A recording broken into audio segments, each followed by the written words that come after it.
I'll assume you all know about the deep web. Well, what you've heard is true. It's not a great place. While some people are there to score weed or firearms, or even out of sheer curiosity, others, well, they're obviously not up to anything good. But I'm not here to talk about those sickos. I'm here to talk about what lies beyond that point. The more cryptic and unexplainable part of the internet. The part that nobody's really supposed to see. There was an infographic that cropped up a while ago, I'm not sure when, the 8 levels of the internet. Maybe you've seen it. As interesting as it was, it's complete bunk. I'm sorry, but polymeric Falcagal derivation means nothing, and the Primarch system, well, I guess somebody's a fan of Warhammer. No, there's no quantum mechanics involved here. However, that doesn't mean it's an easy place to find. Now, I'm not going to begin to tell you how to get there. It's unlikely that you'd be able to, even if I did. I'm not tooting my own horn here, I just didn't have a life outside of this. I was warned, of course. Everybody told me I wasn't going to like what I saw, that I wouldn't even understand it. Now I'm passing off that warning to you. Don't try to look for this. There's no official name for this place, or at least I haven't found one. There were rumors, however. These ranged from an Illuminati chat room to a virtual holding cell for an experimental AI gone rogue. In reality, it's a lot worse. After a long and painful process of breaking down firewalls, encryptions, solving bizarre philosophical riddles, and following hidden links, I was finally directed to a blank page with one line of text and a text box underneath. Quid queris? Latin for what do you seek? I remember feeling surprised, but in retrospect, I don't know what I was expecting. I'll admit, I was a bit stumped here, partly because I didn't know the answer to that question. I had no objective, I just wanted to see if I could do it. I tried some generic answers at first. I typed in the truth and enlightenment, Matrix stuff. Nothing happened. I tried a bunch of answers, but none of them worked. I was getting frustrated at this point. Maybe this was a gag page. Maybe I hadn't really figured anything out. If only. I tried something off the wall. Not sure how this came to me or why I thought it would work, but I typed in, what also seeks me. Now that I think about it, this thing might have been AI. To my surprise, the page went blank, like fully blank. I waited. After about 5 minutes, I was directed to what looked like a forum. No, not even that. It was more basic. Just a list of links over a brownish-yellow background. The links themselves were indecipherable, just seemingly random sequences of characters, symbols, and letters. A lot of them I'd never seen before. It almost looked like an alien language. Obviously, just a code I didn't understand. At this point, expectations were off the wall. Each link was a shot in the dark. I clicked on the first one. It loaded up a live feed of what seemed to be the pair's catacombs. I watched for a while, but it was ultimately uneventful. I moved on to the next link. It was a shaky video in a dark setting, but I could make out men in tactical gear. They were in a house, opening doors and sweeping each room. Eventually, they kicked one down to reveal a creature, tall and humanoid, with scaly skin. It was gnawing on a dismembered arm. They tried shooting it, but it escaped out the window. The video stopped there. Well, I was floored. What was that thing? It looked too real to be unreleased film footage. I was officially intrigued. Maybe this was worth the months of headaches and bloodshot eyes after all. I couldn't stop now. I started working down the list of links. With each click, everything got more and more bizarre, more disturbing. I stumbled upon a document called the Paragon Project, detailing trials of human experimentation that would lead to superhuman levels of strength and durability. It was an apparent success. Looked official too. There were essays on space-time anomalies, glitches in reality, and apparent pictures of alternate dimensions. There were detailed explanations regarding Area 51, the Bermuda Triangle, assassinations, disappearances, and the true nature of the Holy Grail. One of the more upsetting ones was a document referring to a world-ending bomb, a nuke that's 720,000 times stronger than the one dropped on Hiroshima. I don't want to know why we would need that. I found contingency plans for different kinds of apocalypses, nuclear winter, biological weapons, viral outbreak, some more peculiar ones called the Marianas Trench abnormality, the bluntly labeled strange man on the 15th floor, and one simply referred to as blackout. Recovered logs of skinwalker hunting expeditions, 911 transcripts from residents of a town in Texas that went missing in 1977, and even the journals that belonged to the people involved in the Dyatlov Pass incident. They didn't go insane because of the snow. I spent hours on there, looking through pages and pages of things I felt like I wasn't supposed to see. I came across a trailer to a silent film made back in 1910, one that apparently made people claw their eyes out after watching, that nearly derailed the whole industry. There was a live stream of a hooded man sitting in front of a camera, head crouched down. He eventually lifted his head. Even though he had no mouth, a deep, guttural hello came through my speakers. Hello. Somehow I knew it came from him. I didn't stick around for that. There were obscure sets of step-by-step guides that involved things like cutting your own limbs off and sewing on to corpses, performing religious incantations in the middle of the Siberian forest, and going to coordinates that apparently housed captive fallen angels. It was unclear if any of these were supposed to have been achieved. There was also a 20-second long clip titled "The Futility of the Living." I didn't watch it. That's when I realized there was no way even the highest form of organized government had full control of this. One of the scariest things about this whole experience was that I didn't find an end to the list, no matter how far I scrolled down. I think I had a meltdown and passed out eventually because I woke up on the floor in the middle of the night. I looked up at my computer screen to see looped helicopter footage of a massive, crab-like creature tearing apart a coastal island. I clicked off it. I just sat there for the longest time. I couldn't comprehend what I was seeing, and I don't think I really wanted to. Now, I'm not really sure why I kept going. My brain was screaming for me to take my computer out to the lawn and smash it into pieces, but I didn't. I noticed something I hadn't before. A small message at the bottom left-hand corner of the screen.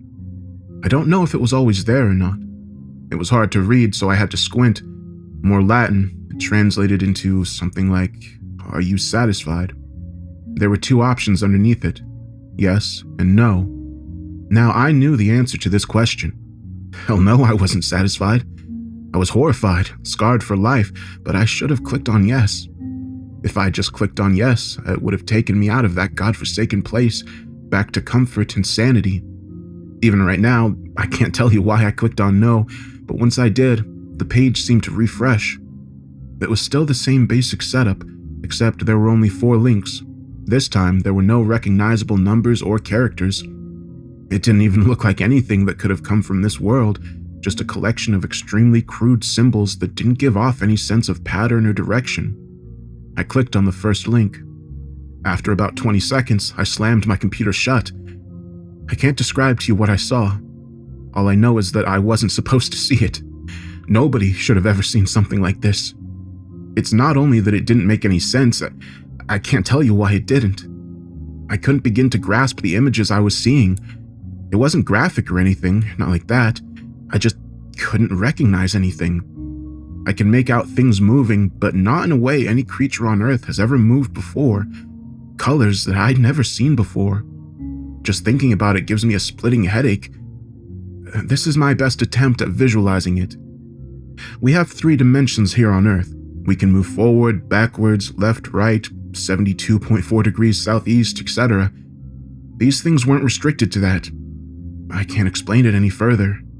All I know is that I didn't want to watch one more second. I don't think I would have been able to. I left my room for the first time in a while. I was planning on leaving my house. I needed fresh air, to take a walk or something. Hell, I was thinking about running a marathon in the middle of the night just to get my mind off that stuff for a few hours. I was putting on my jacket when I heard a knock on the door. I stopped dead in my tracks. Obviously, I wasn't opening it. About a minute and 5 more sets of knocks came before somebody spoke up. "Open up. We know what you did, but we're not here to hurt you. We just want to talk." The tone wasn't threatening. Eventually, I obliged. I opened up my door to 2 tall, slim men in suits. They smiled at me. "Can we come in?" I still don't know how they found me. I thought for sure that I was off the grid. We sat down on the couch. I guess I was just waiting for answers at this point. One of them looked at me and said, "What are you looking for?" "I don't know, but I'm not going back." I responded. He smiled again, like that was what he wanted to hear. "Who do you work for?" His tone was a bit more aggressive. I just shook my head. Look, I didn't know what I was getting into. I wasn't looking for anything. They just stared at me for a while. "I'm not going to tell anyone, trust me," he finally responded. "We're not worried about that. Doubt anybody'd believe you." Another smile. Somehow, it felt genuine. "We just wanted to know what your priorities were." In retrospect, that was a very strange thing. "Just do us one favor and we'll leave." I perked up. "Give us the device you used to access it." I didn't ask any questions. I ran upstairs and basically tossed them my laptop. They both smirked at me one last time before heading for the door. Just as they were about to leave, one of them turned back. "I don't think you need to be told, but don't try this again. And don't show anybody else how to get there either. We'll know." I didn't ask who they were. I'm not sure I would have wanted to know. It's been a week now. I don't go on the internet so much anymore. After this, I'm going to try and forget. To try and not think about it anymore. I've started having horrific nightmares. Been seeing a therapist for that, but I don't think it's helping.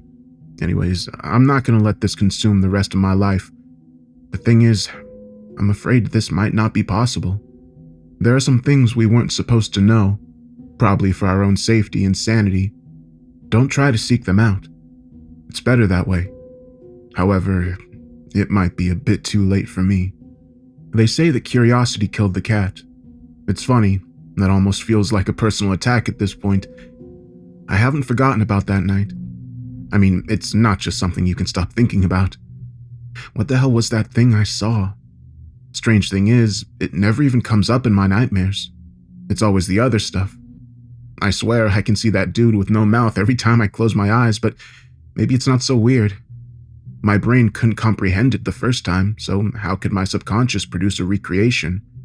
Damn, I don't want to think about it anymore, but I can't. You see, my problems aren't just in my head anymore. I thought I was done with this stuff after the Men in Black paid me a visit. I thought it was over. In retrospect, that was just wishful thinking. No, it was delusional. After what I saw, I guess it didn't work like that. I guess the world just isn't that simple. Here's what's been happening. Wednesday. It's been 3 days since I got back to work, and I think I'm being followed. No, I'm sure I am. The thing is, the first time I didn't really notice. Whoever they are, they've been using different vehicles. Always the same routine. After work, I get into my car and start driving home. Another vehicle always tails me until I turn into my driveway, and they just drive past. Now, if this happened once, whatever, but 3 times? Under normal circumstances, I could call it a coincidence. For obvious reasons, I can't do that right now. I'm not really sure what they want. Maybe they're trying to monitor me. God, that's all I hope they're trying to do. If that's the case, I'll just lay low and ride it out. Give them what they want. Thursday. This time, I tried to get a glimpse of them in my rear view. Windows were tinted. Great. Again, I pulled into my driveway and they kept going. Now, I know I said I was just going to ride it out, but this kind of stuff really does take a toll on you. I don't want to deal with whatever this is anymore. I swear they're following me closer and closer each time. Friday. I did something different today. Took public transit instead of driving. I've never needed a drink more in my life, so I went to a bar after work. I guess this was more of an experiment, to see how closely they've been tracking me. If they're bothered by the waiting, they can go screw themselves. I'm still living my life. Although I couldn't keep my eyes off the windows the whole time I was in there. After getting sufficiently wasted, I flagged a cab down, and surprise, surprise, there they were, right behind us. But here's what I didn't expect. It was the same car from yesterday. Looks like they gave up on the Incognito Act. Not sure how to feel about that. Damn it, something else has changed. They didn't just keep driving this time. After the cab dropped me off, I turned around to see that damn car parked half a block away from my house. I just went inside. The hell was I supposed to do? Calling the cops didn't even occur to me, but to be honest, I don't think that would have helped. It's been 3 hours now, and they're still there. I haven't been watching them the whole time, so I don't know whether or not they're actually in the car. Not fun to think about. There's no way in hell I'm sleeping tonight. It's about 2 a.m. now. I just got a text message, a private number. Here's what it said. Leave your house. Don't use the front door. They're still there. Come to the all-night diner about 5 blocks away. Don't think about driving. They'll know. Be quick. They're coming in soon. Don't get followed. Leave your lights on. I froze after reading this. They're coming in. For what? Who the hell's texting me? Now, I don't know what you would have done in this situation, but I took the warning. I was paranoid as hell at this point. Buzzed and tired, I put on a jacket and went out my back door. I also took a backpack with my other laptop in it. Not sure why, but I felt I needed to. I waited for a second before I climbed my own fence. When I was sure nobody had noticed, I started heading towards the diner. After about 40 minutes, I finally got there. Would have been shorter, but I pretty much ducked into every bush every time a car passed. I scanned the patrons. A table of drunk college kids, a few truckers, and a dude in a hoodie typing away on a computer in the back. He didn't look threatening. Actually, he was pretty scrawny. I made an uneducated guess. I walked up to his table and sat down. He looked at me. What do you want? You texted me. There was a brief pause. I got worried for a second. Was it not him? But he broke the silence. Oh, right. They follow you? No, I don't think so. He nodded. All right. Then he laughed, like this was supposed to be funny. Man, you screwed up, didn't you? Hard to disagree with that. And what were you gonna do anyways? What were you trying to find? Nothing, I swear. I just did it for the hell of it, I guess. He just stared at me in amused disbelief. Oh, that's fucking lame. Would have been a lot cooler if you were like a spy or something. Look, who are you? How did you know they were after me? Who are they, anyways?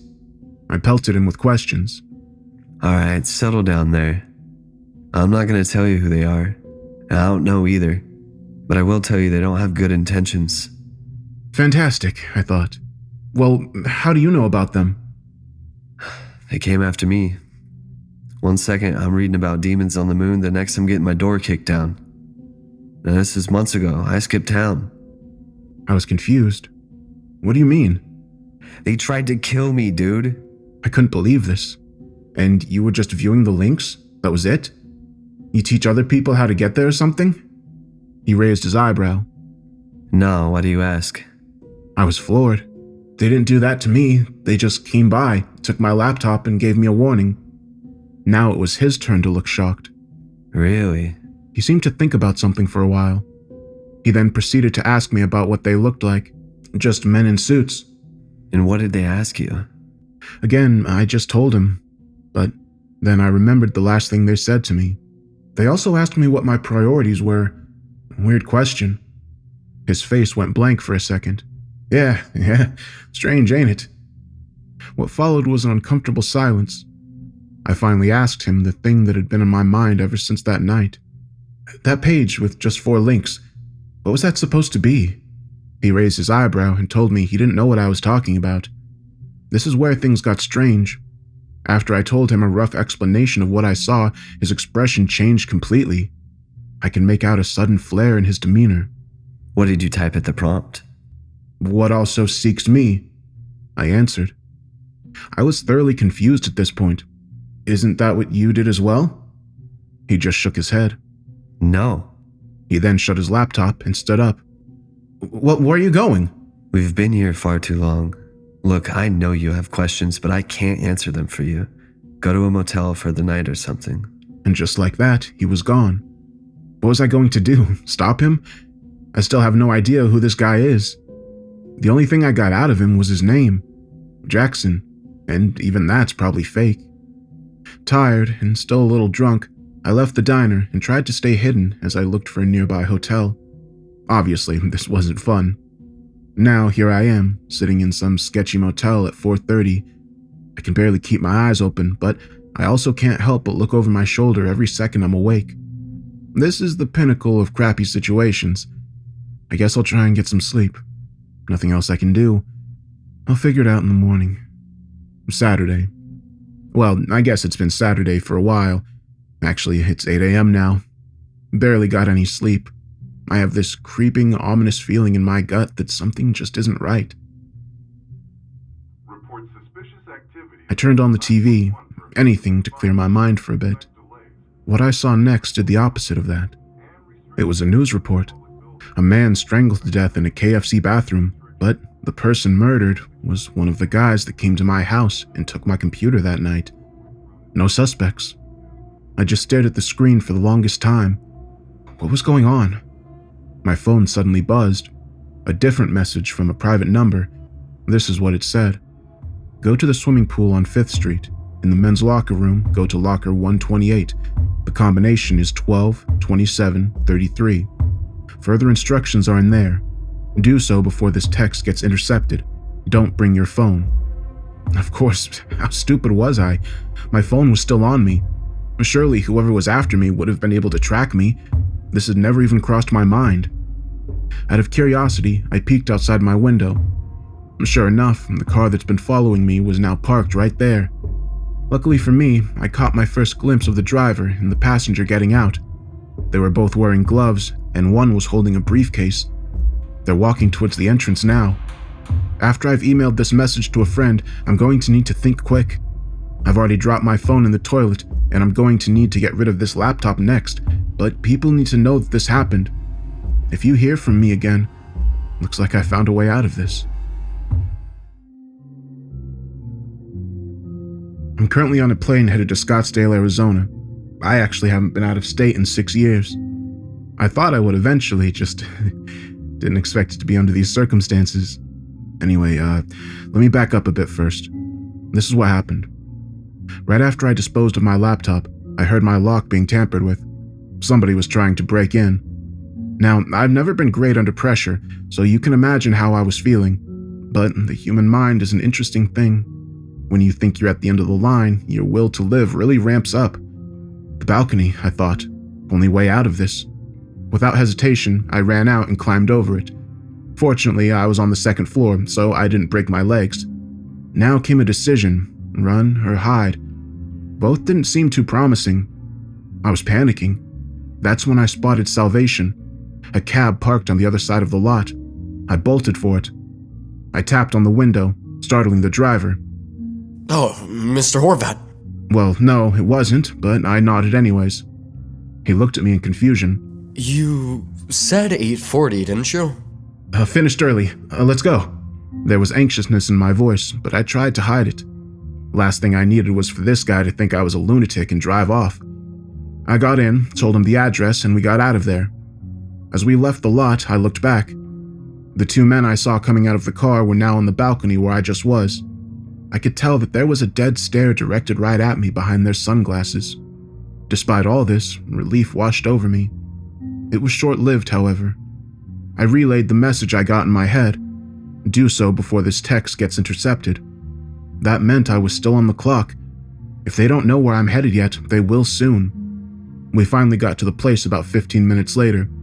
As soon as I got in, I rushed into the locker room. It was mostly empty. I kept repeating the combination in my head. This was the only thing I had. I didn't really care about getting answers before, but it seemed like I had no choice now. I finally found the locker. Don't know why this guy chose such a massive place. 12 left, 27 right, 33 left. I swung it open. Sitting there was an older BlackBerry model and an envelope. I opened it up to find a plane ticket, $2,000 cash, and a sticky note. In horrific penmanship, the words said, "Check phone." Password "snake tracks" were scrawled across it. I obliged and booted up the ancient device. I remember being slightly amused. I always begged my parents for one of these when I was a kid. This was a far cry from that. I took a quick look through the phone. It was mostly blank. No apps downloaded, no pictures, nothing. There was only one contact, bluntly named, "Call me." So I did. After just one ring, a voice answered. There was a sense of tentativeness in his tone. Somehow, it sounded familiar. Who is this?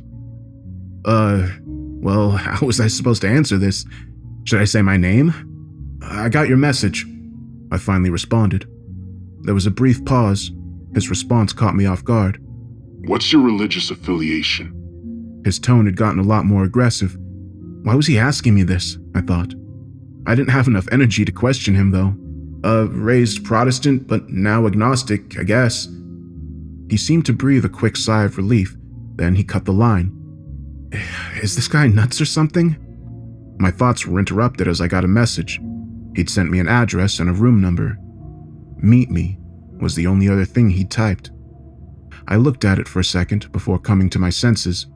I'm an idiot. I should have just taken the stuff and bolted.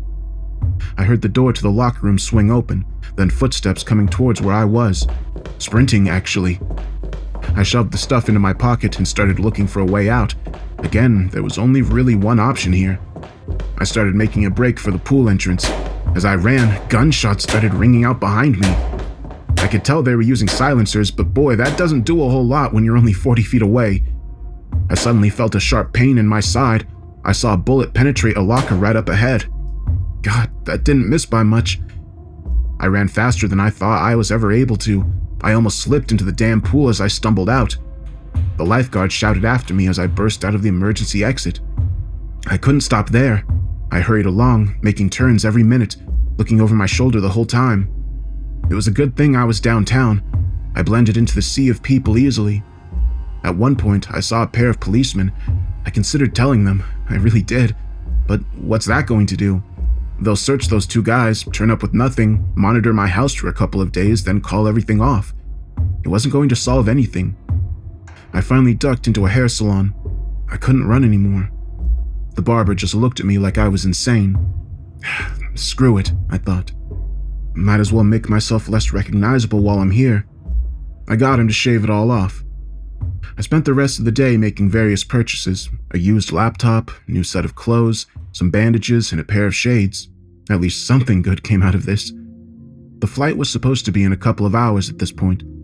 I called a cab and made my way there. And that's where I am now. I've got a long trip ahead of me. Still, let's see what happens next. As I made my way out of the airport, I recoiled at the heat. God, it's November. How does anybody live here during the summer? I called another cab, got to the address. I was at a Holiday Inn. I laughed to myself. How ominous, I thought. I made my way up to the room and knocked on the door. A billion thoughts were running through my head. What if it was a trap? I actually thought about just running away for a second, but I realized that wouldn't accomplish anything. After about a minute, a door opened. A wave of surprise washed over me, but in retrospect, this is exactly who I should have been expecting. It was the other guy that came to my house that night, the one that didn't get strangled. He didn't look great, however. He had a black eye and a busted lip, and just looked tired in general. He looked me over before gesturing me in. He had a slight limp as he walked. Nice haircut, he muttered softly. He sat down on the bed, and I sat on the couch across from him. There was a long silence. The whole time, he just stared at the ground. To be honest, I didn't know what to say, so I said nothing. Might as well let you know what's going on. He then proceeded to let it all out. About 4 years ago, there was an incident in the Paris catacombs. I got chills after hearing this. 4 teenagers decided it would be a good idea to wander off during a tour. I guess they got lost or something because they weren't there at the end. The police pretty much swept everywhere. No sign of them. Eventually, the government decided to set up infrared cameras all around the place just to see what would turn up. One day, one of the cameras picked up movement. Nobody anticipated what they were going to see next. It was hell manifested. An abomination of writhing limbs somehow stuck together squirmed across the screen. There were 4 human heads stuck to the top of this thing. You can guess who they were. I was beyond speechless. I thought about that video of the catacombs. Glad I didn't stick around for the grand reveal. They decided to send elite forces down there to exterminate it. Apparently, it took out 12 men before they put it down. Now the question was what they were going to do with the video. They couldn't just get rid of it, but they didn't want anybody to see it either. And this is around the time the whole Snowden thing was going on, so they didn't feel comfortable with just using government servers. So this is where that website you saw comes into play. They got the most seasoned technical experts they had to bury it somewhere deep in the internet. And I'm talking about as deep as they could go. Nobody was supposed to know about it. Nobody was supposed to find it. And nobody was even supposed to know what to look for. I racked my brain over this. Sure, I knew my way around, but there was no way I was on par with government experts, so how did I find it? He continued. And it worked well for a while. They made a pact with governments worldwide. Anything they deemed unfit for public knowledge went on that site. There were even precautions. For every real thing on there, they posted 4 fake ones. For the select few that actually managed to find it. Wait, what? I couldn't believe this. He just chuckled. Yeah, most of that stuff you saw is bullshit. Most. The videos are harder to fake. I didn't know how to feel about this. I was slightly relieved, I guess. Just slightly. The logic behind this was that once people found these things, they'd look further into them. However, since they were fabricated, nothing would come up, and the page would be discarded. Just a gag site. At least that was the idea. I knew where he was going with this. What about the people that started looking into the real things? Look, nobody would have given a shit if they started spouting it off to their friends or on the internet. People would think they're crazy. It's the damn people that have to go and find proof, the ones that plan to publicize it. Yeah, they get silenced. I was about to say something. I think he noticed because he cut me off. Look, don't put that moralistic shit on me. They didn't have to do it. It was their choice. They were committing a crime. Do you really think public knowledge about any of these things would help anybody? No, it wouldn't. Sometimes ignorance is bliss, alright? To be honest, I had to agree. But that's where things really went to shit. Before, there would be maybe 2 breaches a month, and then it skyrocketed up to 20, then 50. They looked into it. Apparently, there were rumors circulating around the deep and dark web. They decided to find out how easy it was to really access this place just from reading forums and stuff. It took the experts about 20 minutes to find it, just by solving weird riddles and then following these concealed links that would spawn from them. And then there was the final prompt. What do you seek? You've seen it, no? I nodded. Apparently, there's a lot of different answers that could work. Anyways, it didn't make any sense. Everybody that was supposed to know about this was grilled. Somebody had to be doing this, right? Nobody fessed up. Honestly, everyone seemed genuine when they said they didn't do it. They knew the consequences. After a brutally in-depth investigation, nothing was resolved, and then it hit them. Back in 2010, they had finalized an experimental AI. I'll spare you the details, but when it went off the rails, nobody could control it. As soon as they thought they could corner it into a virtual trap, it just disappeared. It didn't come up again, until now. He paused after that, like he was waiting for me to connect the dots. So you think this AI resurfaced and is now redirecting people there? He said that he doesn't think that's the case. He knows it is. It's the only feasible explanation. But why? I don't know. I was starting to get a hunch now about why this was happening to me. These people, they aren't after me because I saw those links, are they? He nodded. It's what I was after. And you think this AI has something to do with it? Another nod. Well, what did I see? He took a second before speaking. I couldn't tell you. There's some things that I don't even know about. All I can tell you is that there are some groups, some people out there beyond any government that are after this kind of stuff. This forbidden knowledge. And somehow, they know that you've seen it. And they want to know what you know. And they came after you as well? Yeah, they know we talked to you. A wave of guilt came over me. Did I get that guy killed? However, that guilt quickly turned into frustration. Well, what the hell am I supposed to do now? I don't even know what it was that I saw. A dry chuckle came out of him. Well, they don't care, do they? They'll jump at anything. And who do you work for? The government? I finally asked. The question had been on my mind since I got there. Sort of. He got up, taking out a pair of car keys. We gotta figure this out. We gotta go. Go where? Vegas. In any other situation, I would have been ecstatic. We went outside and he led me to an older, beat-up sedan. Inconspicuous, he said with a smile. I could tell he was trying to lighten the mood. The drive was long and arduous. We barely spoke. My brain was fried at this point, so I didn't bother asking more questions. I did remember one peculiar conversation we had, though. Listen, if anything happens to me, there should be a file on the BlackBerry named Contingency. Everything you need to know will be there. I remember feeling flustered. What could happen to you? I don't know. Just in case, I guess. Don't lose that phone. In reality, I knew there were a lot of things that could happen. I just didn't want to admit it. He woke me up when we arrived in McCarran. I was confused. Do you have plane tickets? Don't need 'em, he responded. He got out of the car and I followed him in. What happened next was strange. He just walked past everyone. The check-in, security, everybody. They didn't even pay attention to him. Not to me either. That's when I started to wonder who this guy really was.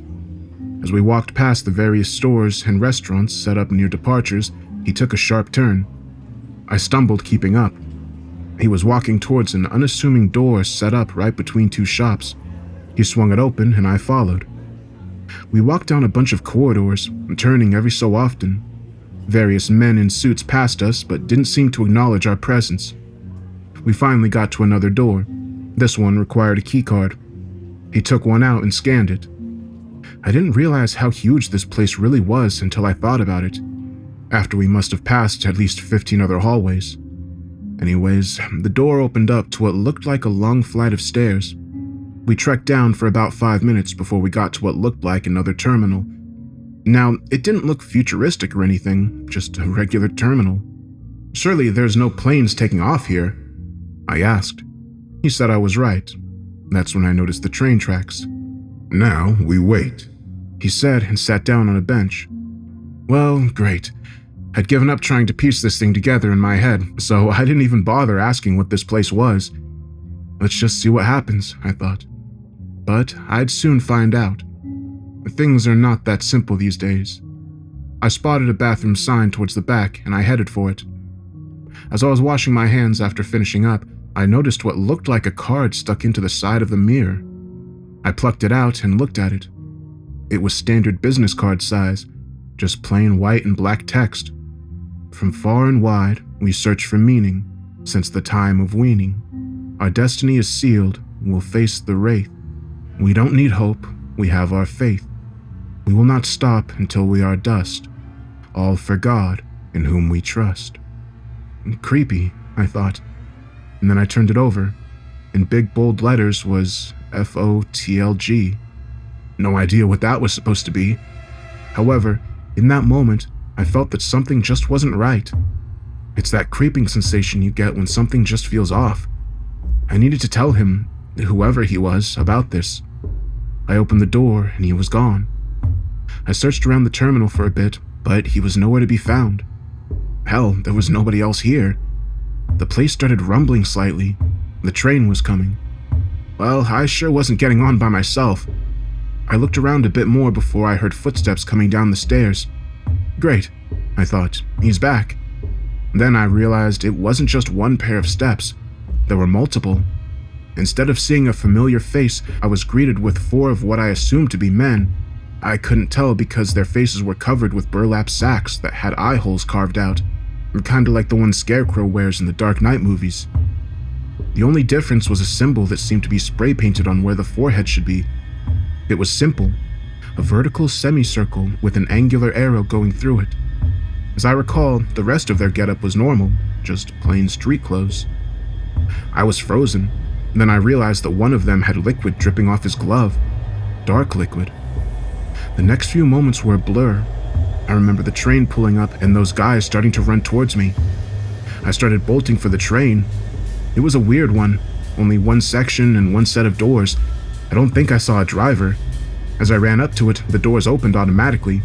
I remember frantically looking for a shut button, but there wasn't one. I just stared in horror as those freaks got closer and closer. As they got within about 10 meters, I closed my eyes and just prayed for the best. I opened them when I heard kicking and banging at the door. It wasn't opening for them. I watched their crazed eyes follow me as the train started moving. I was safe, but only for now. I turned on the phone again and took a thorough look through it.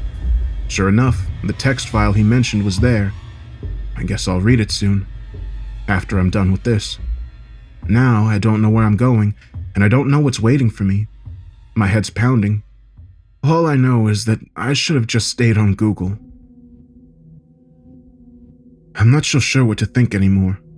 I mean, it's not like anything was clear-cut before, but the world just continues to make less and less sense.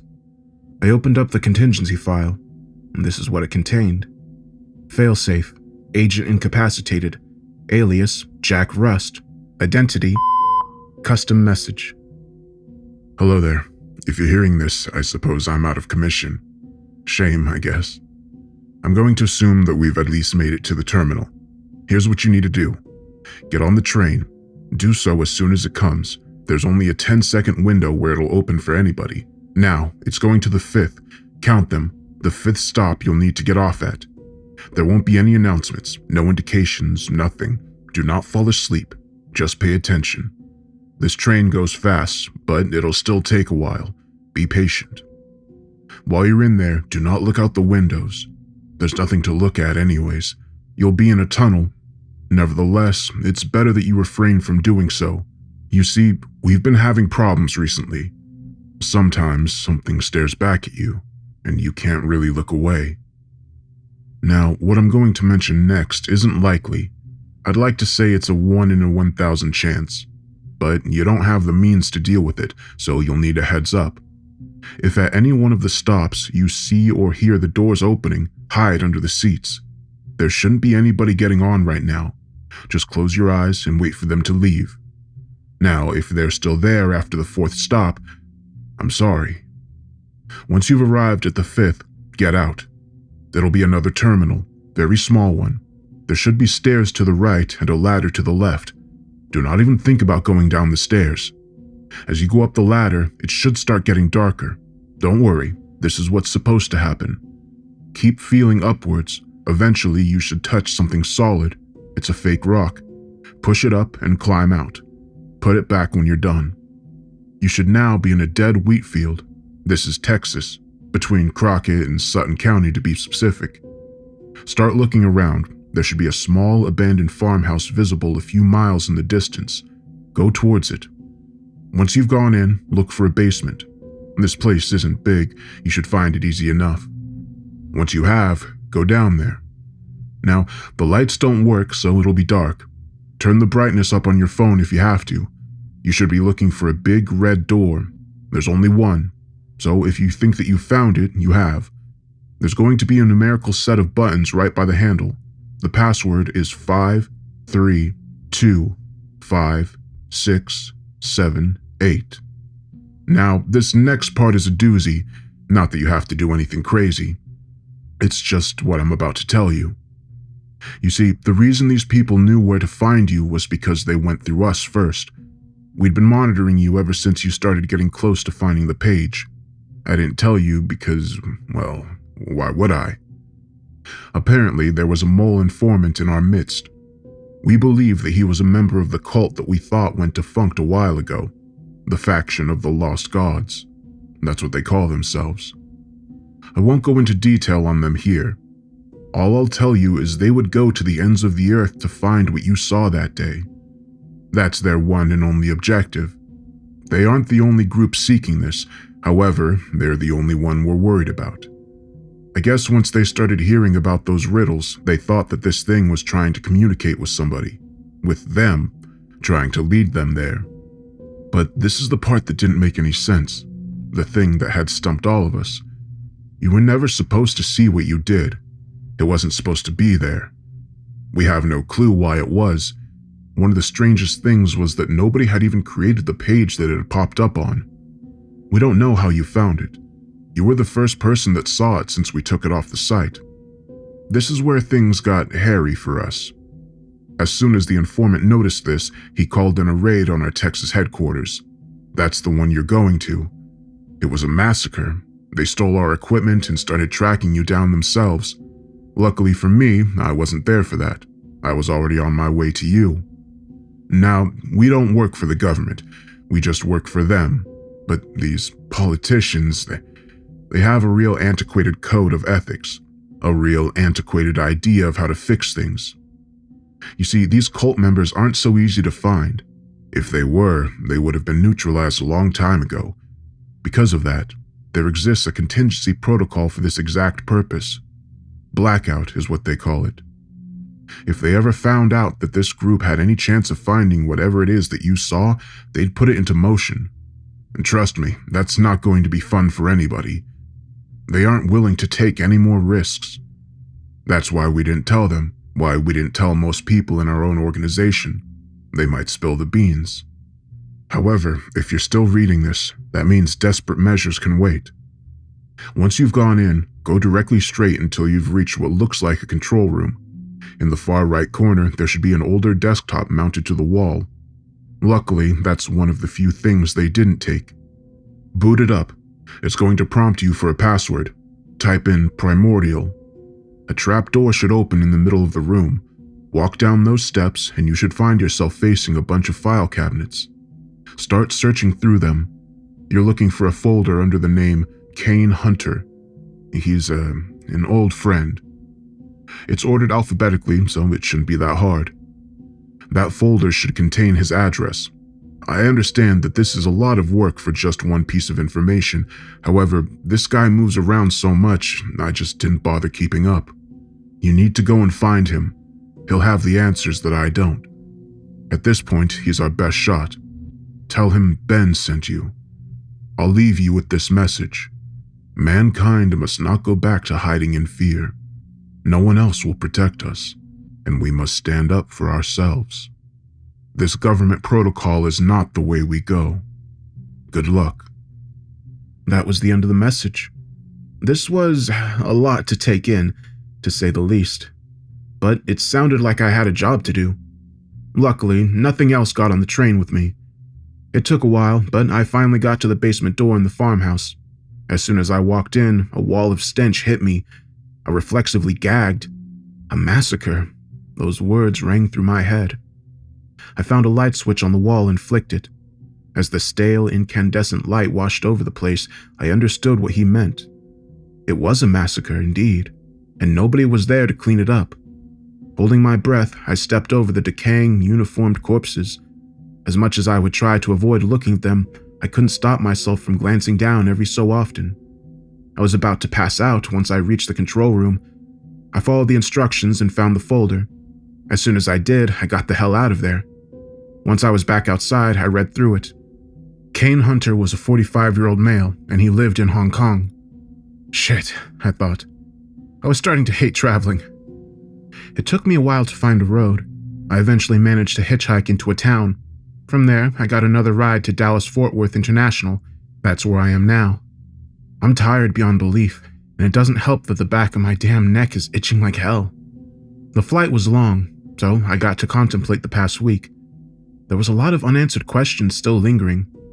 I really didn't know what to expect from Kane Hunter. I remembered that train terminal, the card I found in the bathroom. FOTLG, Faction of the Lost Gods. I finally arrived and cabbed to this guy's address. I was running low on funds at this point. During the drive, I watched as the glimmering lights of the city moved past me. On the surface, the world just seems so straightforward. Guess it really starts unraveling when you look into it. I got dropped off at an unassuming apartment complex. I guess you could call it middle class. I buzzed his room number. It took a while, but somebody finally answered. Huh? Who's this? He sounded surprised, as if he wasn't used to visitors. I took a second to think about what I was going to say. Ben sent me. I need help, was my ultimate response. Almost instantly, I heard the front entrance unlock. Well, here we go, I thought. I started making my way up to the 7th floor. As I was about to knock on his door, it opened up. A rather unkempt, middle-aged man pulled me into his room. Looking extremely anxious, he paced around as I took a seat. He finally stopped, turning to me. What do you mean you need help? His otherwise deep voice croaked as he said this. I knew that I was about to tell him something he didn't want to hear. I saw that thing. Now there's people after me. His expression contorted as he heard this. Who's after you? Do you know? His speech was quick and discombobulated. The Faction of the Lost Gods is what I think they're called. Now his face went completely pale. They're back. Fuck! He sat down, burying his face into his hands. He looked back up at me. What happened to Ben? My silence was enough of an answer. He just nodded. He was a good guy. I nodded back in response. I heard him mumble something under his breath, but I couldn't make it out. Now it was time for me to ask the big question, the question that nobody seemed to have the answer to. What was it that I saw? He just stared at me for a few seconds, and then he finally spoke. I used to work at a space station named Kronos 1. You heard of it? No, I hadn't. And that's what I told him. Well, that's because you're not supposed to. Now I really had no idea where this was going. He went on to tell me about how Kronos 1 used to orbit about 1,500 kilometers away from the ISS. It was meant to be used for navigation and communication. That's what they told us anyways. They were doing some other stuff up there for sure. Why else would they not tell the public it existed? Anyways, it didn't last long. One day we get a message from NASA. There was a signal of sorts coming from somewhere deep in space. Well, more like some kind of anomaly. Something that didn't make sense. They didn't elaborate on what that was supposed to mean. Anyways, they estimated that it came from beyond the Kuiper Belt. All of this was strange, of course. They decided to check it out. They sent an interstellar probe towards the signal. It was estimated to reach there in about 9 years. And it just so happens that about 9 years later, I'm back up in space after taking a hiatus on Earth.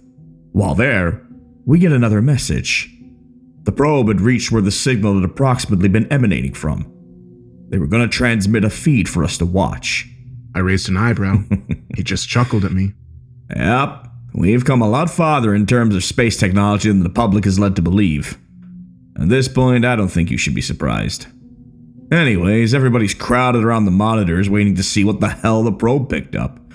Keep in mind that there were only 10 people in the room at the time.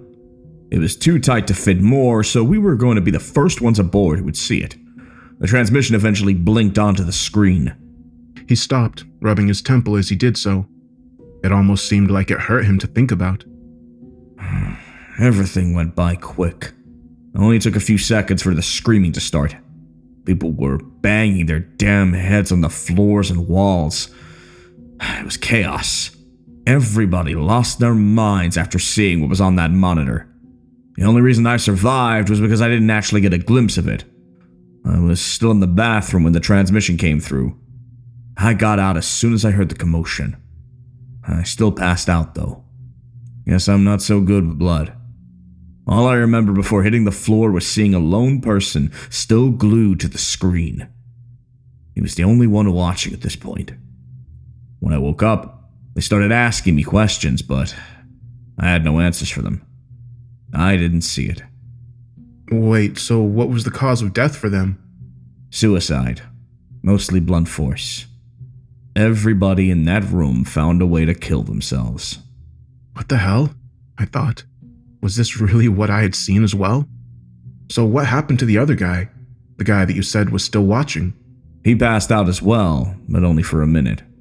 Other than that, he said that he was fine. Never even really brought it up. When they'd ask him what he'd seen, he'd just shrug and say that he didn't know what they were talking about. I knew him, actually. His name was Blake. He'd always been a strange guy. There was another pause. I kept trying to work this out in my head. Kane kept going. But that wasn't the end of his story. I perked up. He got fired soon after. He seemed to just stop caring about anything that was going on around him. He'd make these strange, dark outbursts every so often, and it would scare the hell out of everybody he worked with. He was going insane. After his last day, he went off the grid. His family, the few friends he had, none of them knew where he went or where he was going. There were no traces of him anywhere. But unbeknownst to everybody, he was going around the country, recruiting people into some cult that he'd created. You can guess what it was called. It didn't take long for me to put it together. The faction of the Lost Gods. That's right. He'd even written and released a manifesto explaining why this was necessary. He'd go on about how there was something inherently wrong with the inner workings of our external world, and that we weren't even supposed to exist. Apparently, our system was corrupted, or whatever the hell that's supposed to mean. He was batshit.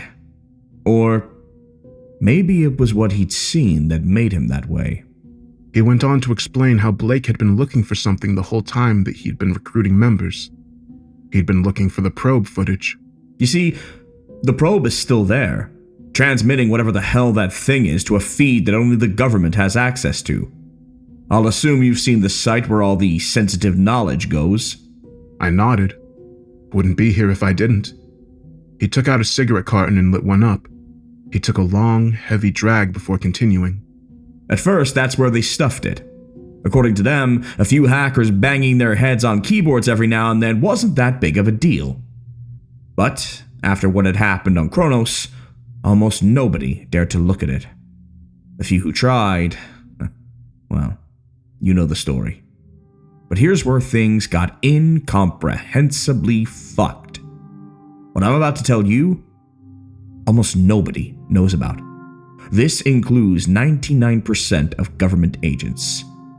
He ashed his cigarette and lit another one. After about 6 months, I went back to the Kronos.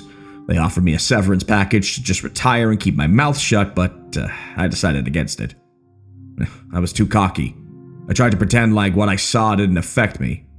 That shit was a mistake. It was a routine workday. We were finishing up some maintenance when we heard a deep humming sound coming from somewhere outside the station. It wasn't like anything we'd ever heard before. Even now, I can't replicate what it sounded like in my head. It was just strange. A bunch of people started staring out the windows just to see what was happening. I didn't join in. After that probe footage, my curious side pretty much disappeared.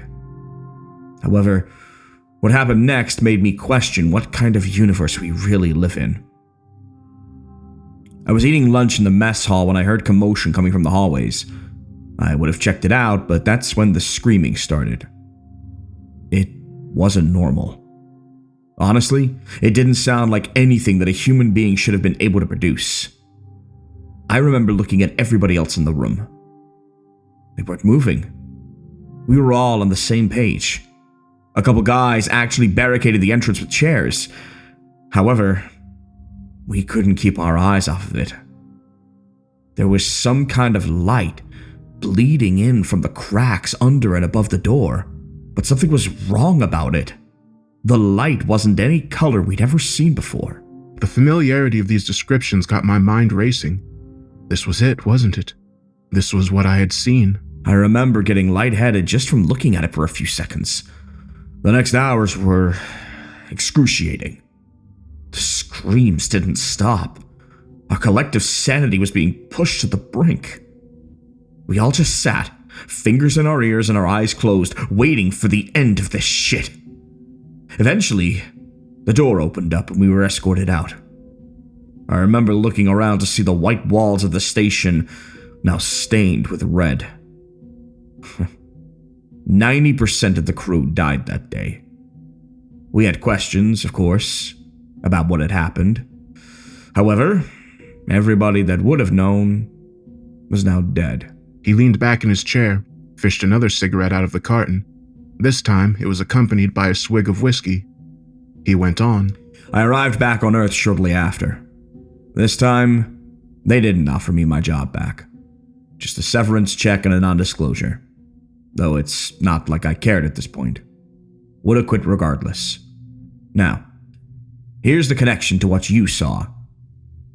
That day, I was at my house, mulling over my life. Then I heard a knock at my door. It was Ben. He asked me what the hell had happened on Kronos. And I told him. But the thing I didn't understand is how the hell he knew that something had even happened.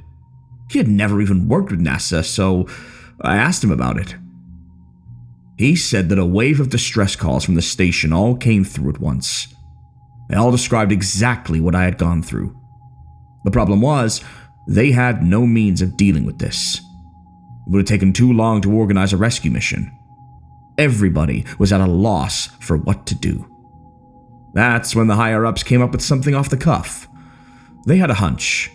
It was actually more of an experiment. They checked up on the website.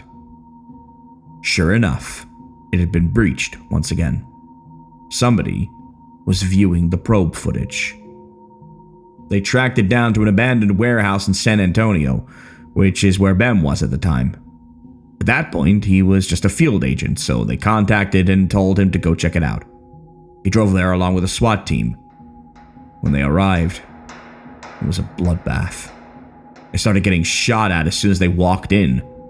Whoever was doing it was trying to protect something. Half the team was killed before they managed to secure the place.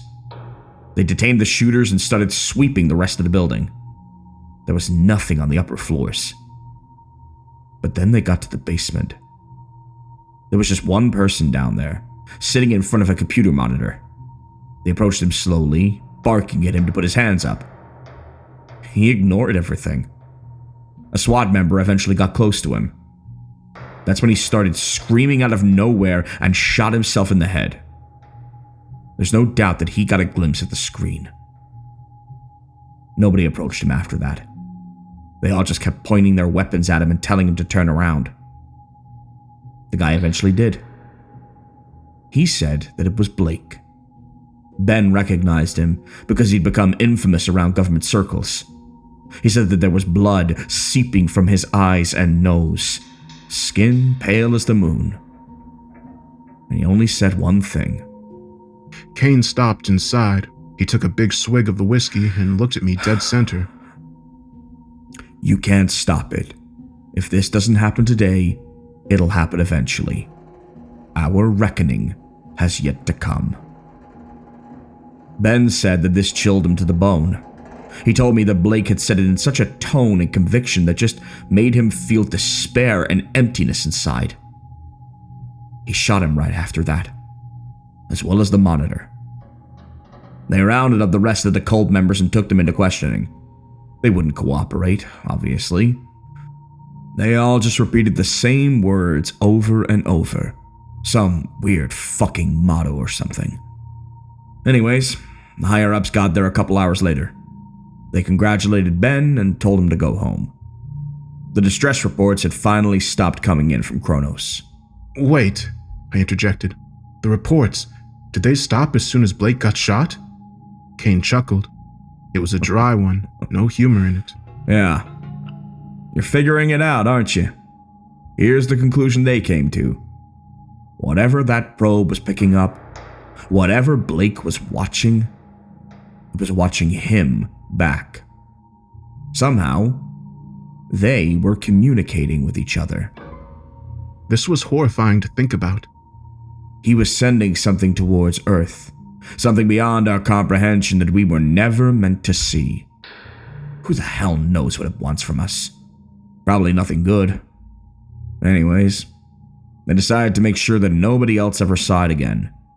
They disconnected from the probe, stopped the stream altogether. I'm sure the thought process was that if we don't seek it out, then it won't notice us. Wait, what? I nearly shouted at him. How the hell did I see it then? That's what I was wondering. You got an answer? I tried telling him about the AI, but the words just stumbled out of my mouth into an incoherent mess. He just looked at me in confusion. An AI? What the hell are you talking about? On that website, there was another prompt. It brought me there. That's how I found it. Prompts? What are you talking about? Screw it, I thought. He clearly didn't know about it. There were still too many questions pressing against my brain anyways, so I didn't linger on this. How many other people do you know that have seen it? Huh, the ones that are alive? You. This sent chills down my spine. Which begs the question, how long did you look at it for? Just a couple seconds, right? No. Nearly half a minute. After I said this, his face went blank. I just shrugged. Look, I don't know what to make of any of this, was all I managed to stammer out. With a shocked, contemplative expression on his face, Kane just looked up at the ceiling. As he did this, the words from the contingency message rang through my head. You were the first one that had seen it since we took it down. But why me? Why was I so special? Why did I have to see it? Kane started speaking again. Computers may know more about humanity than we ever will. I just stared at him in confusion. What an odd statement to make. He went on. If it actually was an AI that sent to you that page, maybe it means something. Means something? Like what? Nobody else seems to be able to handle seeing that thing, but like Blake, you appear to be an exception. I really thought about this. He was right, wasn't he? Whatever the hell this thing was, it seemed to push people to the brink of insanity after just a few seconds of exposure. I mean, I sure as hell didn't know what I saw, and I certainly didn't like seeing it, but I was more or less in a normal state of mind. However, there was one more question I couldn't ignore. Those members of the cult that were detained, they weren't the only ones, were they? There were other members. They tried to tell themselves that they were it, that this was done. That's what everybody wanted to believe. Underestimating Blake's influence was the biggest mistake they could ever have made. At this point, I didn't want to think about it anymore. I needed a break from this discussion. I asked him if there was somewhere I could rest. He told me there was a spare mattress in the closet. I need to sleep, but not before I finish getting this out. A million thoughts are still running through my head as I record this. Ben said that this guy was our best shot, but nothing's been resolved. In fact, what was he even supposed to do? Maybe this blackout contingency was necessary. If everything I've heard is true, it might be the only option. God, this itch on the back of my neck is killing me. Anyways, it looks like I'm going to have to make a decision soon. Suddenly, there was a knock on the door. Kane slowly walked to the door, looked through the peephole, and told me that there were people with weird masks standing outside. This is not good. You know how they say time flies when you're having fun? Well, that also applies to when you think you're about to be smoked. It didn't take long for them to break down the door. The thing is, jumping out the windows wasn't an option here. I tried opening a vent in the bathroom, but they were already inside the apartment. I remember seeing Kane fish a pistol out of the kitchen cabinet before getting bodied by some behemoth of a man. This all happened in what felt like seconds. The last thing I saw before I blacked out was the butt of a rifle coming towards my face. I woke sometime later, face down on a rusty floor in a dim, empty room. My head was pounding. I wasn't restrained, but there was nowhere to go. One door leading out, and it was deadbolted. I turned my head to see Kane pacing on the other side. Look, I didn't lead them here. I tried to reason with him. He looked pissed. Oh, I don't doubt that. Not on purpose, at least. They know that I can't help them. Would have tried a while ago. This is fucked. I turned away from him and started feeling around the walls. I was under the delusion that there was some secret way out. A delusion it was. After my futile attempt at escape, I just sat down at a corner. There was no good ending to this, I thought. Kane seemed to read my mind because he chimed in. You know you can't tell them how to get there. He looked at me. This time, his demeanor was dead serious. You can't let this thing loose over here. That's not an option. Initially, I was annoyed. He was asking me to take what was surely torture and then death. But then I thought about it. This was bigger than me. There was no way out of it. The door suddenly swung open. About 5 people stepped in, all sporting those damn bags over their heads. 2 had shotguns. Well, look who's finally awake, said one at the front. I instantly recognized that voice. Was it really? He slipped it off, revealing a big shit-eating grin. It was Jackson. You know, it didn't have to be like this. You could have just told me how to get there. I thought back to the conversation we had in the diner. I clearly told him what I had entered at the prompt. Did that not work for him? But I put that thought to the back of my head. At that moment, I was nothing but angry. Like it would have mattered. You psycho freaks would have ruined the world regardless. He just sighed. Ruin? Look, I don't expect you to understand, only to cooperate, but this world, it isn't right. It was a mistake. So, you just follow the orders of some crazy dead guy, huh? It sounds like you guys are the mistakes. One of the men walked up and whipped a shotgun barrel across his face. There was a terrible cracking sound as he fell to the floor. He started coughing up blood. Why don't you guys just kill me? I can't help you. Wouldn't if I could. No, this is something we all need to see. The more people who stand witness, the better. It's the greatest salvation anybody can ask for. He was just bloviating nonsense at this point. I didn't feel like arguing, however. There was no changing his mind. I had questions, though. How'd you find me, huh? It doesn't make any sense. He walked over to me and reached behind my ear. I felt a sharp pain at the back of my neck as he pulled out what looked like a tiny computer chip. Oh, so that's what that was. I let out an exasperated sigh. Funny enough, this wasn't our doing. He said and flicked it away. What the hell are you talking about? I spat at him, but then I thought about it. When those guys were shooting at me in the locker room, I swear I felt something hit my neck. But in the moment, you just don't care. Jackson smiled at the terror on my face. Yeah, we can thank those guys for that. It's just a shame they won't be here to see it. Everybody always resists. Only the lucky ones truly get it. I recalled Ben's message. A lot of groups are after this, but we're only afraid of one. Who were they? Don't know. It never mattered anyways. I was reliving the whole journey in my head at this point, thinking about where I messed up. How'd you get to the terminal? You needed a key card. Jackson pulled one out of his pocket. Oh yeah, I forgot. They killed everyone who had one. I was beyond frustrated at this point. Not even just at him, at this whole damn situation. This thing that you want to send over here, do you even know what it is? He paused for a second. A look of pure contemplation was plastered across his face. Yeah, I'll tell you what Blake told me. It's not for us to know. We don't belong here, and every second we remain, the universe deteriorates. We need to correct this. It's funny. These guys actually thought they were after something good. Blind faith, huh? You guys are pathetic. Jackson scrunched his nose at this. His expression contorted into one of pure rage. That's enough. He gestured to the two men standing beside him. They started dragging me out of the room. As we left, I could hear Kane screaming at me, screaming that I couldn't give in. I tried wrestling the shotgun away, but it was a pathetic attempt. There was nothing I could do. They tossed me into another room. This time it was larger. I guess the rest of the cult was also in there, because about 15 people stood, lining the perimeter of the room, all with those bags over their heads. There was also a computer set in the middle, wires running everywhere. They forced me into a chair in front of it and strapped my legs down. Go ahead. Jackson's voice echoed from behind me. Everybody's waiting. I refused at first. I really did, but I guess that's what they were expecting. First came the waterboarding. I don't know if you've experienced it, but it definitely isn't pleasant. However, it also wasn't enough. What came next almost was, however.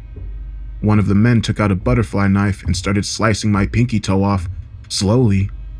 He did this over the course of what felt like an hour. Then came the salt. It was a pain that transcended anything I've ever felt before. He finally finished by cauterizing it. Ooh, you have 9 more. You can end this anytime. Hearing him say this just gave me more motivation to tell him to screw off, but I'll admit, I was nearing my breaking point. The next part was excruciating beyond belief. They started scraping the skin off of my shoulder. It wouldn't have been that bad if it wasn't for the boiling water they poured on it afterwards. Okay, all right, I finally blurted out. They stopped and started applying some cream to the burn. It was pure ecstasy. I heard Jackson breathe out what sounded like a sigh of relief. Smart guy. This was all a ruse, however. I just needed a break for a second. My plan was to get to the prompt and then flip the damn table over. If they were going to torture me to death, I was going out with a bang. The human spirit is hard to break. A billion thoughts ran through my head as I went through the whole process again. Memories of family and friends, better times. I solved those riddles and encryptions until that damn question popped up again. What do you seek? I was about to enact my spree of destruction when I noticed something small in the corner of the monitor. It was hard to read, so I had to squint. It was just text, just 2 words. Don't worry. I just stared at it for a second. What was it supposed to mean? That's when I came to a realization. I recalled what Ben had told Kane. It was only Blake sitting at that computer in the basement. He was the only one watching. Everyone who saw this thing went insane and killed themselves. Somehow, the AI also knew this. I smiled to myself. I felt something poke at my back. Don't tell me you changed your mind. Oh, we can change it back. Jackson's voice rang out. Don't worry, I responded. I answered the prompt question. What also seeks me? The familiar list of links soon appeared in front of me. I started scrolling down, clicking on various links until a familiar question appeared in the corner. I clicked yes. And just like that, there they were. The 4 links. I leaned back in the chair. Well, there it is. First link's the one you're looking for. I watched as they all gathered around me. This is the first time you're going to see it? I could see Jackson nodding out of the corner of my vision. Blake did make one mistake. He thought that we weren't ready. We were always ready. They unstrapped me from the chair. Jackson put his hand on my shoulder in appreciation. You don't know this, but you just did something good. Spare me. Is Ben still alive? I needed to know. Yeah? Why does it matter at this point? Well, where is he? I just want to tell him to brace himself. I owe him that, at least. Jackson sighed. He took out a piece of paper with an address and a postal code scribbled on it and handed it to me. Good luck with that. He gestured to a couple of armed members. Follow him out, in case he lied again. They obliged. I could barely hold in my grin as they walked me out. They closed the door behind them and trained their shotguns on me. There was only one thing I could do at this point. I just waited, listening intently. There was a few muffled voices before silence. I started counting. 1, 2, 3, 4, and then came the screams. Even though I was expecting it, I still flinched. Kane was right. Those sounds should not have come out of a human being. The 2 guys guarding me flipped out. One of them ran inside and the other stumbled on his feet.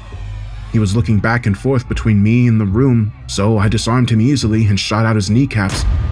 I guess he hit his head hard on the floor because he went limp. That's when the cacophony of gunshots started ringing out from inside the room. It lasted for about 10 seconds and was followed by silence. With a shotgun in hand, I walked inside. Bodies were lying haphazardly scattered around the room. Pieces of the burlap sacks they were wearing were now stuck to the blood-stained walls. The monitor was face down on the floor, shards of screen everywhere. There was only one squirming figure left, Jackson. Guess he really was dedicated to this. He was muttering something incomprehensible as he snaked his way towards a stray pistol. I thought about finishing the job for him, but that'd just be putting him out of his misery. Instead, I went around the room and took clips and shells out of every weapon. He gave me one last look before I left. His skin was paler than snow, arms and legs trembling, expression a mix of shock, dismay, and confusion. It looked as if he was pleading for something. I just flipped him off and closed the door behind me. This is what he wanted, wasn't it? I walked down the room where Kane still was. I'd picked up the keys from one of the bodies. At this point, the cream on my shoulder, as well as the adrenaline, was wearing off. A wave of pain hit me at once. I stumbled a bit before I got to the door and unlocked it. Kane jumped when I walked in. He seemed relieved at first, and then horrified. Did you? The words faltered out of his mouth. I just shook my head. He exhaled in solace. He wanted to take a quick peek inside the room before we left, just to make sure. Jackson was still in there, twitching violently in the corner, facing away from us. That was the last I ever saw of him. This'll be a pleasant surprise for somebody, Kane said before closing the door. We got out of there after that. Turns out we were in the basement of some abandoned factory outside city limits. We hitchhiked back into town. We got to Kane's apartment, where he decided to buy me a plane ticket back. Least I could do. So where to? You said you were from Delaware? I looked down at the address in my hand. No, I need to go to Vegas first. Kane chuckled. Drinking away this whole experience, huh? Understandable. He started booking the ticket. Do you want to see him? I asked as he was finishing up. See who? He raised his eyebrow. Ben. He paused, staring at the ground for a second before answering. No, not really. He looked back at me. Tell him I wish him the best, though. Tell him to be careful. I could tell that he just wanted to be done with this whole thing, to never think about it again. Seeing Ben wouldn't help that. He gave me some cab money before we exchanged goodbyes. I had to ask him one last thing before leaving. You think that's the end of them? He thought about it for a second before answering. It has to be. I started heading for the airport. I gotta say, it feels weird walking around with a toe missing. I'll get used to it, I suppose. Once in Vegas, I took another cab to the address. It was a rundown house in the middle of a sketchy neighborhood. I hurried in and started searching. I must have looked through the entire place before hearing a soft groaning from the basement. I hurried down and started yelling Ben's name. The groaning got louder. It was coming from a room in the back. I tried the handle, locked. Eventually, I just kicked it in. Dust blasted me in the face as I walked inside. Ben was lying there, on a dirty mattress in the middle of the room. He had bruises all over his face and it looked like he hadn't eaten in days. There were packets of instant ramen strewn all over the floor. He turned over to look at me and smiled. Ugh, I knew you could do it. He uttered out. I looked around the room. There was a small television set smashed onto the floor. Yeah, they wanted me to watch it on the news. He grinned again. Like hell I was. I picked him up and led him out of there. It's all right. I'm good, he said as he stabilized himself. Once we were outside, he took a deep breath. God, I don't even want to think about what I caught in that dusty-ass room. I laughed. This was finally over. Ben got himself checked and patched up. I also got my shoulder looked at. Going to a seafood buffet and a karaoke bar after. It was the best time I've had in a while. I was getting ready to leave the morning after. Ben said that he had work to catch up on. Truth be told, so did I. It's not like my job would be waiting for me when I got back. You never actually told me who you worked for or what you do, I said to him as we were getting ready to leave the hotel. Yeah, that was on purpose. Oh, come on. After all this, you're still keeping it a secret?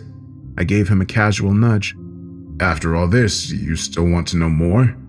He pushed back. It was my turn to chuckle. Touché. The cab ride to McCarran was quiet, so was the walk to the terminal.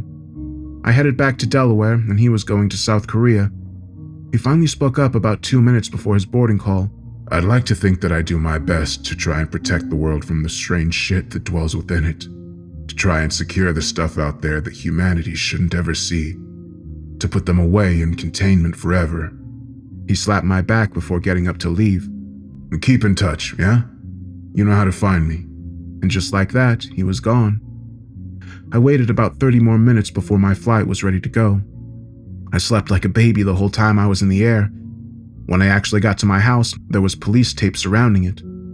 I knocked on my neighbor's door to ask her what had happened. I mean, I already knew, but I had to feign some kind of ignorance.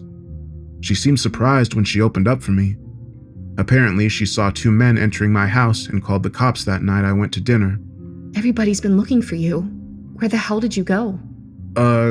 Sightseeing. Did they catch them? No, but they found these weird-ass cards all over your house. It said like FTLOG on the back or something. Who the hell were those nutcases? I chuckled to myself and thanked her. After explaining the situation to the cops and giving a statement, I was finally back to square one, normalcy. I found a new job soon after and settled back into a routine. It was over, huh? But even though I try not to think about it anymore, it seems like a daunting task. Sometimes I lie in bed, just staring at the ceiling and trying to picture what I saw in my head. I still had too many questions. There were 3 other links, weren't there? What were they? I tried to tell myself that I didn't care, but that was a lie. I think about what Kane said to me on a daily basis. You and Blake are the exceptions. Maybe it means something. Maybe it did mean something. I feel that sight calling to me constantly. I know that sounds strange, but I can sense it. Those links are just waiting to be seen by somebody. By me. The AI still tries to communicate as well. even when I browse the surface web now. Are you satisfied, is what they say. Good question.